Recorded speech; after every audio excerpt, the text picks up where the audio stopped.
Mais de plus en plus souvent, on ne trouve pas vraiment de sens dans ce qu'on fait. On n'arrive pas à trouver une direction. Un des critères de sélection, c'est vraiment ça, quoi. C'est savoir combien est-ce qu'ils ont levé, tu vois. Et plus tu as une grosse levée, plus soi-disant tu es successful. Je comprends complètement. Moi, j'ai pas fait d'école de journalisme. Antonin, Jules ou Sixtine n'en ont pas fait non plus. Et on s'est lancé dans les médias avec juste comme parti pris de. En fait, on est curieux, on a envie de poser des questions aux gens. Salut à tous, on se retrouve pour un nouvel épisode de Au Cœur. Je suis aujourd'hui avec Guillaume Moubèche. Salut Guillaume. Salut Valorant, ça va? Ça va super et toi? Ça va. Je suis content de te retrouver. Ouais, pareil. Salut, et je suis avec Florent Tavernier. Salut. Florent. Dont on avait reçu l'associé Simon Barbare Civilisé pour le ring numéro 2 face au président de l'ICRA. On est là aujourd'hui pour parler de disruption dans le business, savoir comment contourner des pratiques peut-être toujours faites et pas forcément intuitives ou pertinentes aujourd'hui, et pour savoir comment utiliser différents leviers, très originaux parfois, pour arriver à ses fins, que ce soit en termes de business, en termes de visibilité ou en termes de self-branding, parce que vous êtes tous les deux des bons exemples du genre. Moi, j'ai envie de commencer par cette question un peu facile, mais quel est votre souvenir de la chose la plus atypique que vous ayez faite, qui vous ait rapporté quelque chose dans votre business? Écoute, moi je pense que c'est un exemple assez récent. On a organisé publiquement du coup une levée de fonds pour documenter un petit peu comment chaque étape allait se passer, donc avec un exemple d'un pitch devant des investisseurs, la préparation de tout ça, des métriques, etc., toutes les réponses qu'il fallait avoir. On a tout documenté, on a commencé à recevoir des offres. On a annoncé sur YouTube qu'on avait reçu des offres, ce qui a permis à d'autres offres d'arriver encore, enfin des offres encore plus exceptionnelles, on va dire. Et à la fin, on a décidé de dire non et d'expliquer que la raison pour laquelle on disait non, c'est justement pour montrer un autre type d'entrepreneuriat, qu'il fallait mettre en avant les boîtes rentables, que des boîtes rentables pouvaient être en hyper croissance et que c'était des boîtes dont on n'entendait jamais parler, mais pourtant elles existaient.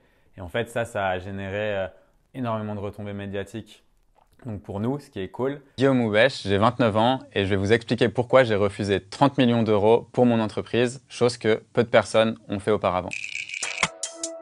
Mais aussi énormément de messages, toi j'ai dû recevoir je pense des milliers de messages de personnes qui se posaient la question ou non de savoir s'ils devaient lever et qui maintenant se disent bah non tu vois il faut que je construise un business rentable avec des gens qui achètent mon produit ou mon service. C'était un très gros buzz. Hein, Ouais, et c'était cool et on voit qu'il y a des gens qui commencent à s'organiser aujourd'hui pour créer un petit peu des contre-mouvements. Donc il y a un mouvement, enfin il y avait une récompense qui s'appelle le Galleon Project qui récompense en fait des boîtes et le seul critère de sélection de ces boîtes c'est de savoir si elles ont levé ou pas, tu vois. Et idem pareil pour les Next 40 ou French Tech 120, machin tout ça. Mais en fait ces boîtes-là elles sont très bien, elles sont en hyper croissance, c'est cool et tout, mais en fait un des critères de sélection, c'est vraiment ça, quoi. C'est savoir combien est-ce qu'ils ont levé, tu vois. Et plus tu as une grosse levée, plus soi-disant tu es successful, mais pourtant tu as plein de contre-exemples où tu as des boîtes qui lèvent énormément et qui virent leurs employés et qui… Et t'as disrupté, et c'est vrai que tu as disrupté complètement en communiquant de manière méga publique tous les processus de la levée de fonds, là où beaucoup d'autres le faisaient pas du tout avant. Ouais, c'est ça. Il y a eu plusieurs, en gros, il y a eu plusieurs trucs. Il y a eu la disruption au niveau du process, c'est-à-dire annoncer publiquement de lever et montrer, tu vois, ton pitch. Donc, les gens, en fait, ils avaient accès à tout notre cash, quoi. C'est-à-dire combien est-ce qu'on fait d'argent, combien est-ce qu'on fait de bénéfices, à quoi ressemble notre acquisition, quelle est notre vision pour les prochaines années. Enfin, tu vois, c'était vraiment à l'intérieur de tout ce qu'on fait, quoi. Et après, il y avait le côté aussi dire non, alors que tout le monde te dirait, bah non, il faut que tu prennes l'offre parce que dans les codes, ça doit être fait comme ça, tu vois.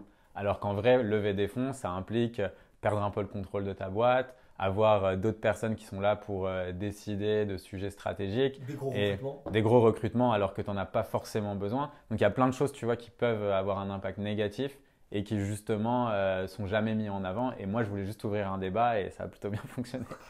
Ça a ouvert un sacré débat, ça, c'est sûr. T'en avais entendu parler, toi, Florent? Un petit peu, ouais. Bah, j'avais déjà vu l'interview que du coup tu avais déjà fait avec lui, mais c'était il y a 2-3 mois, je crois. Et puis là, j'ai regardé récemment et c'est assez impressionnant ce que tu as fait, ouais. Et toi, quel souvenir t'as de la chose la plus atypique que t'aies fait pour ton Bah alors business? nous, du coup, le business qu'on a, il est assez différent de ce que tu fais, Guillaume, puisque toi, tu fais en fait un truc vraiment scalable sur Internet, quelque chose de dans la tech, quoi, concrètement, un peu à la Silicon Valley. Enfin, dans ma tête, c'est un peu comme ça que je vois ça.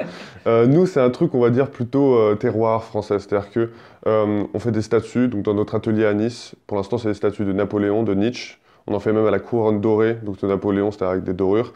Et puis très bientôt, il y a Dostoïevski qui arrive et il y en a d'autres, bon, je ne peux pas encore les dire. Pour l'instant, c'est secret, voilà. Mais elles arrivent progressivement. Et c'est un petit peu dur pour moi de dire quelle est la chose la plus folle qu'on ait fait, puisque c'est le tout début de notre business. J'ai envie de dire que la chose la plus folle, c'est presque de se lancer dans ça. Parce que C'est vrai que c'est assez connu, parce que c'est un truc moi, à la base, contre-courant. voilà, moi, à la base, j'étais sûr que j'allais faire de l'entrepreneuriat, d'une manière ou d'une autre. Mais je pensais pas du tout que je finirais dans quelque chose comme ça. Je pensais, je sais pas, que j'allais, en fait, peut-être faire le genre de business que tu fais, c'est-à-dire lancer quelque chose sur Internet, avec des sites web, avec peut-être une application, dans le code, dans le développement.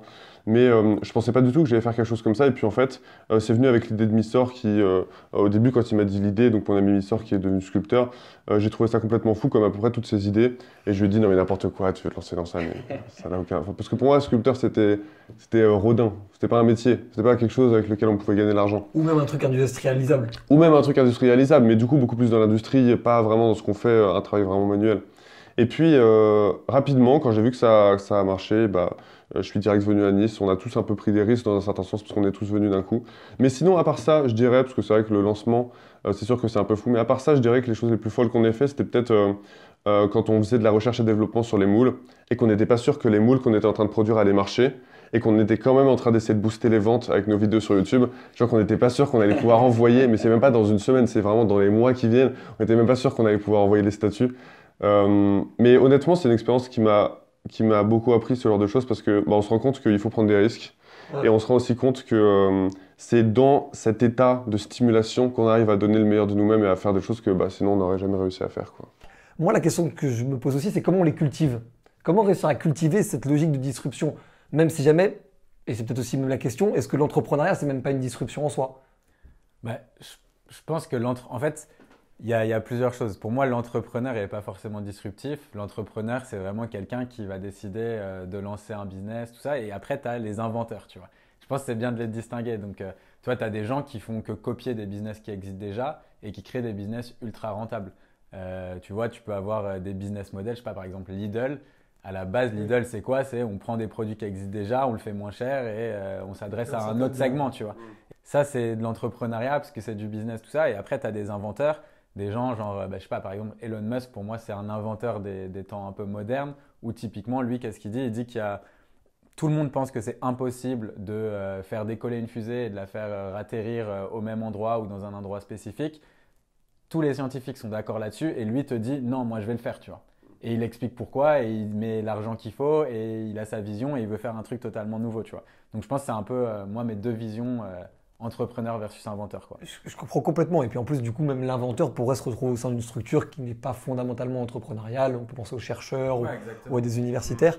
Mais du coup, qu'est-ce qui fait la distinction? Qu'est-ce qui fait que pour les gens qui nous regardent, qui ont peut-être parfois ce manque d'inventivité ou ce manque de créativité parce qu'ils sont peut-être aussi trop dans leur zone à eux, comment réussir à cultiver? Je sais que tu as une grosse recherche de pousser à bout tes limites, c'est une bonne partie de ton contenu YouTube. Comment tu réussis à cultiver en fait cet esprit d'aventurier aussi également qui te permet probablement d'avoir une meilleure créativité? En fait, j'ai l'impression que ça se voit souvent au sein des entreprises, qui est plus inventeur et qui est plus entrepreneur, parce que c'est une distinction assez classique, mais l'entrepreneur, il a vraiment la vision pragmatique de il faut réussir à faire de l'argent avec ça pour pouvoir scale et augmenter. Et l'inventeur, souvent, c'est quelqu'un qui va venir du milieu universitaire. Je pense un peu à Steve Jobs et à Steve Wozniak. Oui. En fait, Steve Wozniak, il était pas vraiment en train de commercialiser quoi que ce soit, il était un petit peu l'inventeur dans son coin en train de bidouiller des circuits électriques, mais il a eu besoin d'une certaine manière d'un Steve Jobs qui soit un peu un génie du design et qui arrive à mettre en œuvre tout ce qu'il a fait. Pour moi, Elon Musk, c'est marrant que tu en parles parce que c'est quelqu'un d'assez particulier dans le sens où c'est une des très rares personnes, je pense que des gens comme Elon Musk, il n'y en a pas souvent, il y a peut-être un par siècle. Je viens de lire sa biographie, elle est vraiment incroyable. C'est pas lui du tout. Et je pense que c'est quelqu'un pour le coup qui a les deux à la fois. C'est-à-dire qu'il arrive à la fois avoir l'aspect pragmatique de l'entrepreneur qui dit ok, on va devoir faire de l'argent avec ça, on va devoir déléguer énormément de choses, ce qui a du mal à faire le créatif souvent. Et à la fois, il est assez bon en ingénierie pour presque inventer des choses lui-même et comprendre ce que font tous ces ingénieurs d'un point de vue vraiment technique et leur donner des conseils, ce qui est extrêmement rare parce que la majorité du temps, quand tu es CEO, en fait, tu connais pas aussi bien les domaines techniques que les gens qui sont dans ta boîte et qui font la partie technique. Est-ce que le monde actuel qui est beaucoup plus viral et qui crée aussi des noms, des marques de fabrique, aussi des totems, crée pas aussi une plus grande facilité de pouvoir être les deux? Parce que du coup, je prends même ton exemple à toi, quand tu as annoncé que tu avais refusé du coup cette levée de fonds, beaucoup de gens savaient déjà qui t'étais, connaissaient déjà ton parcours et savaient que, au-delà du fait que c'était pas des conneries, ça je pense que peu de gens l'ont douté, ils s'attendaient à quelque chose. Moi, je me rappelle que quand je t'ai vu dire que tu levais des fonds, je me rappelle de notre discussion, j'ai eu un doute, j'ai été étonné que tu le fasses, tu vois. Et donc du coup, peut-être qu'il y a aussi ce truc-là qui s'entretient auprès des gens. Ouais, en fait, c'était marrant parce que le truc, quand on a annoncé qu'on levait des fonds publiquement, la plupart des messages que j'ai reçus, enfin en vrai, 99% des messages que j'ai reçus, c'était si tu l'annonces publiquement, c'est forcément que vous avez déjà dû signer, donc je te fais un message de félicitations un peu en avance, bien joué, vous méritez, nanana. Et tout le monde me félicitait pour un truc qui n'était pas du tout arrivé. Au final, on savait dès le départ qu'on allait dire non. Et moi, ça me saoulait parce que, bon, tu vois, j'aime bien être transparent et honnête. Et donc, je pouvais rien dire, tu vois. Donc, mon seul message, c'était, je peux rien dire pour l'instant, mais stay tuned, tu vas voir. Après, pour revenir un petit peu à ta question sur comment est-ce qu'on cultive tout ça, tu vois, et cet esprit un peu créatif, je pense qu'il y a deux choses. Un, c'est super important de se documenter et d'être curieux, tu vois. La curiosité, pour moi, c'est l'essence, tu vois, de ta créativité. Donc, en gros, il faut regarder un petit peu tout. Tu peux regarder, tu peux t'inspirer de personnes qui sont pas du tout dans les mêmes domaines que toi, que ce soit artistique, que ce soit même, tu vois, genre nous, on est en B2B, donc c'est business qui s'adresse à des business. Mais en fait, dans le B2C, donc ce qui s'adresse directement aux consommateurs, ils sont 10 fois plus avancés sur tout ce qui est branding. Donc la création de ta marque, etc., des marques fortes. Toi, si je te dis, cite-moi une marque forte en B2B, t'en as pas des millions, tu vois. Si je te dis en B2C, cite-moi des marques fortes, là, tu peux m'en citer 100, tu vois. Et donc, en fait, c'est un peu ça, tu vois. C'est que dans chaque domaine, il y a plein de trucs où tu peux t'inspirer, être plus créatif. Et tu vois, c'est la même chose. Genre, nous, on est arrivé avec une quote, tu vois, et notre tagline un peu, c'est B2B doesn't have to stand for boring to boring, tu vois. Et parce que les gens te disent que quand tu es en B2B, bah c'est ça, tu vois, c'est on doit vous voyer les gens, d'un coup il faut être costard cravate, qu'on soit bien, nanana. Alors qu'en vrai, tu as des marques, tu vois, en B2C, tu regardes la communication de Burger King face à McDo où ils s'insultent un peu sur les réseaux, ils font des trucs Ou Winamax, ouais, ou Winamax, des trucs comme ça. partout. Mais en fait, tu vois, ça fait marrer tout le monde, c'est cool. Et en fait, le truc, c'est que quand tu regardes l'essence même de la vente ou de la psychologie on va dire, sociale, tu vois, c'est quoi? C'est les gens, pour de la vente, ils doivent te faire confiance, te respecter et potentiellement t'admirer, tu vois. Et donc, ça, c'est des choses que tu crées en étant toi-même, en étant beaucoup plus humain. Et quand tu mets cette barrière de forcément t'adresser, tu vois, comme le B2B existe aujourd'hui, c'est-à-dire on doit être très sérieux, ben en fait, tu connectes beaucoup moins rapidement avec des gens. Et en fait, ça va motiver les gens de ton équipe, donc au sein de ta culture, pour revenir à ta question. Ils se disent, bah attends, moi, ce que j'ai vu, c'est qu'il y a eu ça qui a été fait et qui a bien marché parce que c'était différent. Bah, du coup, je peux peut-être tester un autre truc différent et ainsi de suite, tu vois. Donc c'est vraiment ça ce que tu as essayé de faire en fait, c'est créer une marque B2C dans le B2B. Ouais, grave. Bah ouais, bien sûr. Et tu vois, et c'est un truc que j'adore parce que nous, on a une grosse communauté sur Facebook où on donne plein de conseils sur la prospection et tout. Et en fait, dedans, bah, c'est pareil, tu vois, moi, ça s'appelle l'Emlist Family. C'est vraiment une famille, quoi. Tu vois, on parle. Des fois, les gens, ils sont pas contents, ils le disent. Mais tu vois, c'est un vrai débat, un vrai échange. C'est dynamique. Et en fait, tu as ce côté où on est super proches. C'est marrant, j'ai l'impression que tu retrouves même la même logique familiale au sein de l'atelier Missor, où au final ça dépasse le simple cadre justement hyper professionnel, comme disait Guillaume. Alors, c'est vrai, mais dans un certain sens, on n'est pas tout à fait comme vous, parce que nous, j'ai l'impression que vous avez une structure plutôt horizontale, un petit peu comme justement la Silicon Valley, comme je disais, c'est-à-dire un peu comme les entreprises très modernes qu'on voit aujourd'hui. Nous, au contraire, on a un aspect hiérarchique et on l'assume. Et ça peut être justement une différence carrément qu'on peut avoir avec vous. Mais par contre, on a quand même cet aspect de communauté carrément où on sait ce qu'on fait, on sait pourquoi on le fait parce que ça a clairement un sens. On sait pourquoi on veut mettre des statuts chez les gens. C'est parce que c'est une marque du passé, c'est quelque chose qu'on peut regarder, c'est une sorte de standard qui nous est mis presque par nos ancêtres. C'est un truc presque un peu spirituel, on va dire d'une certaine manière, qu'on est content de mettre chez les gens parce qu'on sait que ça va les habiter et ça va les influencer en fait. C'est aussi pour ça que je fais ça et c'est aussi pour ça que ça me plaît, c'est parce que je me dis, ça va pas être juste être de la décoration. Je vois pas ça comme de la décoration à titre personnel. Mais oui, on a cet aspect de famille, de communauté, mais néanmoins, on garde quand même une certaine hiérarchie plutôt classique, plutôt traditionnelle. On s'inspire même du passé pour ça. Et c'est quelque chose qui est assez différent du coup de ce que vous faites. Oui, mais cet esprit de famille et de communauté qui permet d'être très très soudé et pas forcément incompatible avec la hiérarchie. Justement, j'ai aussi l'impression. J'ai aussi l'impression. Ok.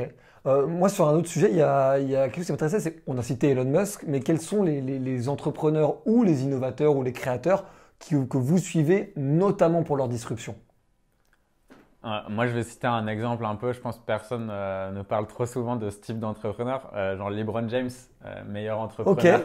Non, ok, non, très bonne idée. En fait, j'aime bien, tu vois, quand tu as des gens qui. Et en fait, si on analyse un peu LeBron James, il a construit une marque personal brand très forte avec qui il est en tant que joueur de basket. Tu vois, donc tout le monde le connaît comme étant. Bon, il y a les débats sur le GOAT. Est-ce que c'est le meilleur joueur de tous les temps ou pas? Mais dans tous les cas, Il il est même domine. avec Messi, Ronaldo. Ouais, c'est ça. Il domine quand même. Il a dominé la NBA pendant très longtemps. Et en fait, ce gars-là a créé plein de choses et devient une voix qui est politique, mais aussi en business. Enfin, tu vois, il est co-owner d'une franchise de baseball. Il a investi énormément dans des sociétés de musique. Et en fait, tu vois, il a plein de business qui lui rapportent beaucoup plus. En vrai, tu vois, son salaire en tant que joueur professionnel, c'est pas du tout sa plus grosse source de revenus. Et la source, évidemment, les pubs, c'est ce qui va lui rapporter le plus. Mais après, tous ces investissements lui rapportent énormément. On va pas se dire un sportif, forcément, aujourd'hui. Enfin, tu vois, quand tu prends nos footballeurs français, souvent, tu te dis, bah ouais, non, franchement, les gars, c'est pas des businessmen. La plupart des médias se disent, c'est des sportifs, ils sont bêtes. Tu vois, on peut pas leur donner une place importante. LeBron James, tu vois, franchement, il te montre tout le contraire, quoi. Ouais, c'est vrai. Il a une vraie position sur des sujets sociaux quand ils sont aux US, mais sur des sujets aussi politiques, sur des sujets et en business, franchement, il est là et il fait plein d'autres choses. Et je trouve ça cool en fait parce que moi, ce que ça m'inspire, c'est de me dire que le gars, il a une rigueur qui est à toute épreuve dans le basket avec sa mentalité, tout ça. Et qui garde cette même Il logique. garde exactement la même logique dans le business. Il s'entoure bien, il fait bien les choses, il investit bien et ça lui rapporte beaucoup. Moi, je trouve ça inspirant et surtout, ce qui est cool, c'est une personne dont on ne s'attend pas forcément à ce qu'il fasse ça. Bah, il arrive et il dit bah, si tu vois, je le fais et je vous montre que je ne suis pas qu'un sportif. En plus à sa propre. Ouais. En fait, ça contribue même aussi à sa propre marque. Ouais, bien sûr. Et au final, bien sûr. Et lui, c'est même le cercle vertueux qui continue. Ouais, c'est clair. Et de mon côté, je reviens sur Elon Musk, mais c'est vraiment un des entrepreneurs qui m'impressionne le plus. Et parce que justement, il arrive à maintenir plusieurs entreprises à la fois, donc Tesla, SpaceX, aussi d'autres. Ouais. Ce que très peu de gens, enfin ce que quasiment personne n'a fait. On a un petit peu le souvenir de Steve Jobs avec Pixar, mais en fait Steve Jobs avait un rôle plutôt léger dans Pixar en réalité, puis il n'est pas resté si longtemps que ça. Et ouais, comme je disais tout à l'heure, la capacité d'Elon Musk à la fois être un entrepreneur et à la fois vraiment comprendre aller en fait jusqu'aux lois de la physique. C'est-à-dire qu'il y a quelque chose que j'aime bien, c'est que Elon Musk par exemple, quand il a fait Tesla, bon, il est rentré à Tesla en 2004, donc juste après la création de Tesla, il n'est pas vraiment l'un des cofondateurs. Ouais, ça c'est un truc. Il le dit qu'il est cofondateur, mais pourquoi il n'est pas cofondateur? Il est arrivé juste après. Je ne savais pas non plus. C'est deux mecs fans de voitures de sport. Tout à fait, ouais, qui ont commencé Ebenhardt et Tappering. Et en fait, ce qu'il fait, c'est que quand ses ingénieurs lui demandent quelque chose, lui, il revient vraiment aux lois basiques de la physique. C'est-à-dire, il dit pas, non, on va réinventer ça en voyant comment fait l'industrie automobile. Il dit, non, c'est quoi les lois basiques de la physique, vraiment, c'est quoi, limite, il les écrit sur un tableau noir, quoi, et il voit comment est-ce qu'on pourrait remonter, donc en fait, réinventer, parce que c'est un petit peu ce qu'il a fait grâce à Tesla, c'est qu'il a un peu réinventé les voitures. Il a trouvé énormément de mécanismes qu'on n'utilisait pas à l'époque dans l'automobile. Ça a été le premier, par exemple, à mettre des écrans tactiles. On lui dit que c'était pas possible dans les voitures parce qu'il y avait trop de mouvement, il y avait trop de chaleur, etc. Et en fait, ça a marché. Il est remonté jusqu'à la base pour trouver c'est quoi exactement ce que les gens veulent. Et il a trouvé une autre méthode vraiment scientifiquement limite pour faire ce qu'il fait. Et c'est un truc qui m'inspire beaucoup. Non, je suis d'accord, et en plus, moi je trouve qu'il y a quelque chose d'extrêmement percutant dans ce qu'il arrive à faire de manière globale, c'est qu'en fait, il reconstruit, c'est un peu ce que tu expliquais, mais il reconstruit les process du départ en fait. Et c'est ce qu'on disait sur le fait de bien connaître son entreprise, bien connaître son domaine et tout, c'est que lui, il ne peut pas être même un CEO gestionnaire parce qu'il connaît même trop bien les process pour ne pas voir une faille ou un problème de raisonnement. Et je trouve que c'est aussi un des gros problèmes de la gestion trimestrielle des grosses boîtes que lui justement ne s'impose pas, c'est que lui du coup il se dit ok on va perdre 9 mois pour reconstruire ce truc où il y avait une petite erreur, mais au final dans 9 mois le cours de bourse va exploser, là où les mecs qui ont couru après les trimestres en fait sont toujours en train de... Ouais, et puis il y a un côté en plus sur Elon Musk dont on n'a pas trop parlé, mais c'est le côté un peu rêveur, tu vois. C'est-à-dire que il fait rêver énormément de personnes et du coup il inspire. En fait, il crée un mouvement. Tu vois, les gens qui veulent bosser chez Tesla, SpaceX et tout, c'est en partie parce que le mec, il arrive à se projeter à genre enfin, tu vois, quand il dit, moi, j'ai envie d'aller habiter une nouvelle planète ou potentiellement, tu vois, il dit, il y a une chance sur X. En fait. Non, mais c'est ça. Enfin, tu vois, pour qu'un mec te dise, bah ouais, il y a X% de chance que la Terre, on se prenne une météorite dans les X années. Moi, je veux être sûr qu'on ait une nouvelle planète. Enfin, En gros, le gars, il dit juste simplement, moi, je veux sauver l'espèce humaine s'il y a un problème, tu vois. Donc, faut pouvoir le porter ce message et c'est quand même assez fou, tu vois. Et tu as des gens qui sont derrière et moi, en fait, un truc que j'aime bien aussi dans l'entrepreneuriat, c'est un peu ça. C'est le côté rêve, quoi, tu vois. C'est, bah, tu vois, on appelle en gros la mission que tu as, etc. Mais pour moi, c'est du rêve et c'est un petit peu ça. Et ça, je trouve ça génial parce que tu inspires les gens. Et si on revient à ce que tu disais tout à l'heure, pareil, comment tu fais pour avoir un milieu ultra créatif et tout, bah, tu vois, il faut du rêve en fait. Ouais. Il faut laisser les gens s'exprimer et il faut aussi potentiellement avoir une idée tellement folle que tout le monde te dit que ça serait impossible. Mais pourtant, du coup, on a envie de se bah, battre. exactement, tu vois. Et ça, c'est très fort et c'est ce qui fait. Ouais. Bah justement, par rapport à ça, moi, enfin, le mot que j'utilise pour formuler ça, c'est le sens, en fait. Parce que j'ai l'impression qu'on est dans une société, c'est quelque chose qui est très diagnostiqué, qui est très critiqué de base, qui est de plus en plus en train de se mécaniser. Et en fait, on a de plus en plus de confort matériel, parce qu'on on vit dans de bonnes conditions. Pour la plupart d'entre nous, en tout cas, les conditions matérielles sont en train d'augmenter. Mais de plus en plus souvent, on ne trouve pas vraiment de sens dans ce qu'on fait. On n'arrive pas à trouver une direction. On a cette sorte d'état qui est positif, mais en fait, on ne sait pas trop quoi en faire. Et c'est un problème que rencontrent beaucoup de gens, par exemple dans la science, beaucoup d'ingénieurs. Ils ont un peu l'impression qu'ils sont coincés comme des rouages dans un très grand mécanisme et qui ne trouvent pas de sens. Et en fait, à mon avis, le plus grand conseil que je trouve, en tout cas chez Musk, c'est que dans ces entreprises, il donne un sens à ce que font ses employés. Quand il fait SpaceX, c'est pas on va faire une entreprise qui va faire de l'aérospatiale, qui va aller dans l'espace. Non, l'entreprise, c'est de base, c'est sa prémisse de base, c'est on veut aller sur Mars. Point barre. On n'y est pas encore allé, c'est pas grave. Ce sera ça dans 10 ans, dans 20 ans. Et les gens qui travaillent chez SpaceX, pourquoi est-ce qu'ils sont aussi contents? Pourquoi est-ce que les jeunes sont aussi chauds pour aller travailler chez SpaceX? C'est parce qu'ils se disent, je vais aller sur Mars en fait. Et SpaceX, ils payent pas incroyable. Bon, ils payent genre entre 60 et 80K par an, ce qui est pas mal. En entrée, ce qui est quand même pas mal. Mais aux US, c'est pas énorme. Par exemple, en France, on paye moins chez Ariane et tout. Mais aux US, pour vraiment des ingénieurs de top niveau qu'ils ont là-bas, c'est pas énorme. Nous, on a exactement la même vision à l'atelier. On se dit, par exemple, il y a des processus qu'on n'industrialise pas parce qu'on sait qu'on aime le faire manuellement, quoi.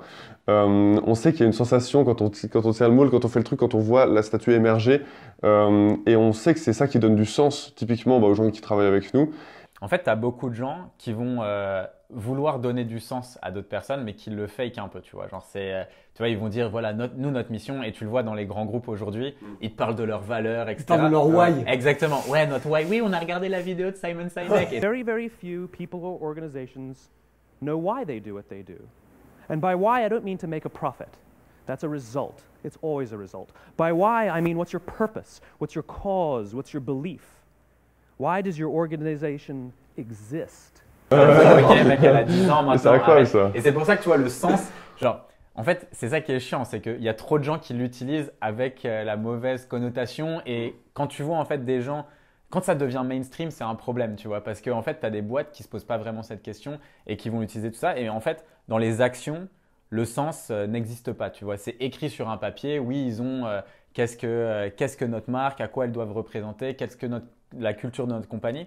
Mais chez SpaceX, en fait, l'avantage, c'est que les actions parlent d'eux-mêmes, tu vois. Donc, typiquement dans le recrutement, parce que je pense que c'est clé quand tu as une boîte, enfin, quand tu veux faire grossir ta boîte, le recrutement, c'est clé.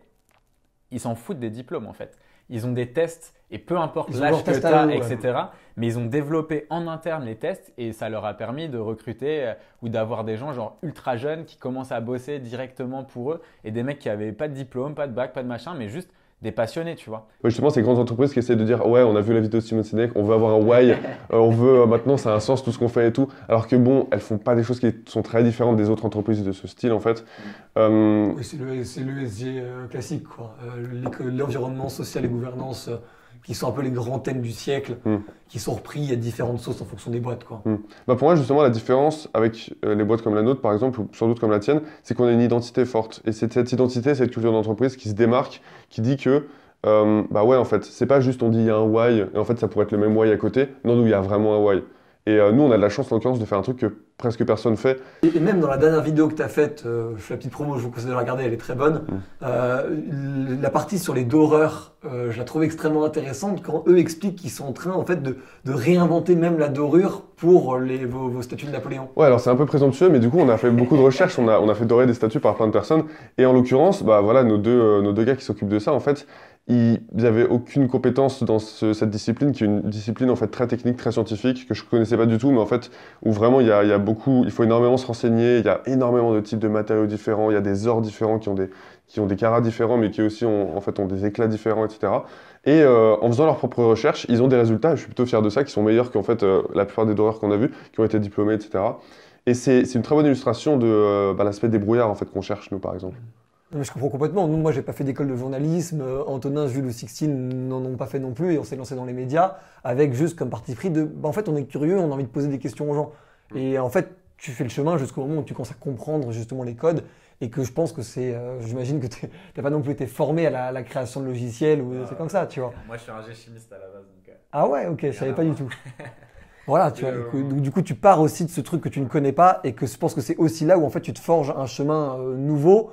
Probablement plus long et sinueux à la base, mais au final plus performant et avec plus d'identité à la fin, quoi. D'ailleurs, une des marques de fabrique de Musk, c'est d'embaucher tout le monde lui-même.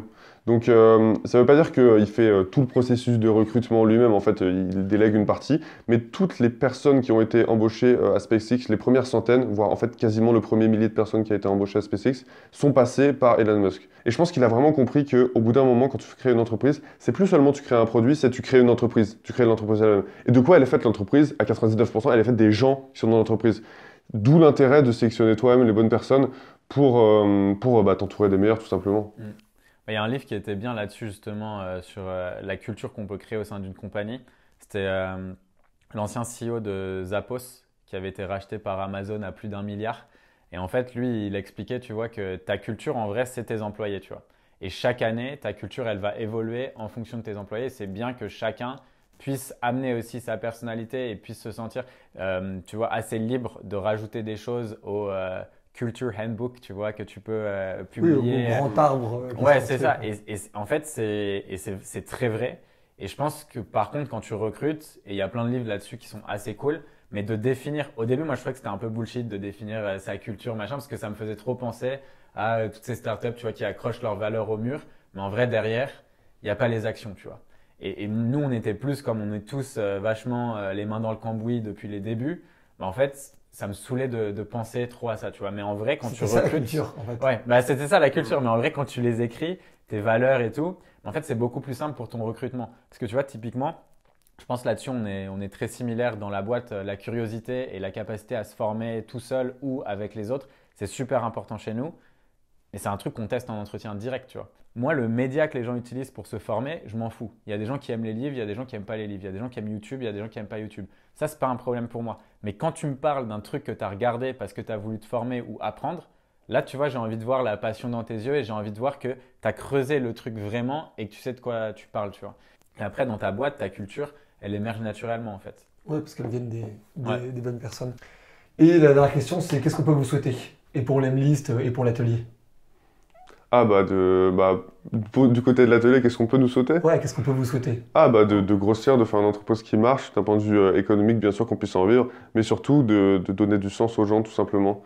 Que les gens aient ce regard sur le passé, que nous, à l'entreprise, on pense qu'ils n'ont plus forcément, qu'ils puissent avoir cette orientation, cette direction, cette stabilité pour être placés sur un socle qui ne sorte pas de nulle part, exactement comme ces gens aujourd'hui qui pensent que ils ne sont qu'un rouage dans un grand mécanisme et qui ne trouvent plus vraiment de sens à ce qu'ils font. Nous, on veut que les gens ils soient chez eux. Et exactement comme moi, quand je vois ma statue de Nietzsche que j'ai posée un peu en hauteur parce qu'il regarde un peu vers le bas, je me dis d'accord, il a ce regard sur moi et j'ai beaucoup lu Nietzsche et ça m'influence beaucoup. Et je veux que les gens aient ce truc chez eux qui leur apporte une direction en fait, tout simplement. Et ensuite, évidemment, on compte rentrer dans d'autres domaines, faire de l'architecture, etc. Mais ça, c'est pour les prochains épisodes. Il tease pas mal. On va revenir pour en parler du coup à ce moment-là. Avec plaisir. Et pour nous, notre objectif vraiment, c'est d'aider plus d'1 million d'entrepreneurs à lancer des business rentables. Donc voilà, essayer d'inspirer un maximum de personnes, les aider, leur apporter les bons outils, les bons contenus. Parce que je pense qu'il n'y a pas assez de transparence sur l'entrepreneuriat de façon générale, pas assez de bonnes ressources actionnables. Là, l'Emlist, notre objectif, c'est de devenir la première licorne française qui n'a pas levé de fonds. Mais après, une fois qu'on aura ça, on sait qu'on va lancer plein de projets en interne et potentiellement soit mettre des gens sur ces projets, soit les accompagner pour les aider à avoir ce même sentiment de liberté que nous, on a pu avoir en entreprenant. Merci beaucoup Guillaume. Merci Valorant. Merci beaucoup Florent. C'était un vrai plaisir de vous recevoir et de vous faire rencontrer aussi. C'est un peu le principe de ce qu'on fait aussi également. Et puis on vous souhaite le meilleur. On connaît un peu dans notre maison vos propres business. On en fera découvrir d'autres, on vous laissera suivre les suivants. Merci de nous avoir suivis. N'oubliez pas de laisser un commentaire, de vous abonner et puis de partager la vidéo. On se retrouve très bientôt, c'était Varro pour le crayon. Ciao. Salut. Salut. Quand on forme les gens correctement dès l'enfance, en les encourageant dans l'intelligence, ça fait des citoyens engagés qui peuvent débattre.